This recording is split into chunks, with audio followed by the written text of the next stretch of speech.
madaxweynaha dowladda deegaanka Soomaalida Mudane Mustafa Maxamed Cumar oo ay weheliyaan mas'uuliyiin heer deegaan ah oo ka mid yahay wasiirka xafiiska horumarinta magaalooyinka iyo dhismaha dowladda deegaanka Soomaalida Mudane Cabdiraxmaan Ciid Daahir ayaa kormeeray wadooyinka dib u dayactirka lagu sameeyay dhexmara xarunta madaxtooyada hore ee deegaanka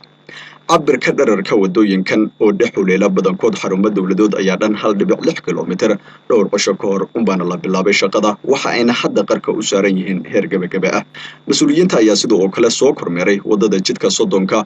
ee dhexmarta xaafadaha Ayarheelka loo yaqaano oo iyana shaqadeeda si rasmi ah loo wado waxa ayna dherer ahaan wadadani dhantahay 2 kilomitir halka ballaceeduna yahay 30 mitir ugu dambeyn waxay mas'uuliyiintu kormeereen wadada dhexmarta xaafada shanaad iyo tobnaad isla markaasina isku xidha wadooyinka laamida ah ee jidka Qorraxay iyo midda Wajaale oo 75% maraysa waxayna shirkadda gacanta ku haysa wadadani sheegtay in wax yar oo harsan ay isku dayayaan in ay ku soo gabagabeeyaan muddo 2 toddobaad ah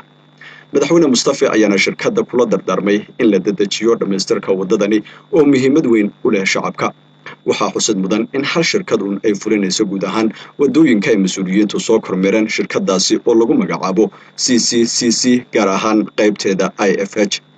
isbeddelkii kadib waxyaabaha sida weyn loogu amaano xukuumadda deegaanka ay ka mid yihiin hirgelinta wadooyin tiro iyo tayo ahaanba ka dhisan oo laga hirgeliyay magaalooyinka waaweyn ee deegaanka kuwaasi oo ay hormuud u noqonaysa caasimadda Jigjiga oo laga bilaabay 28 kilomitir oo laamiya oo qayb ahaanteedna la dhameystiray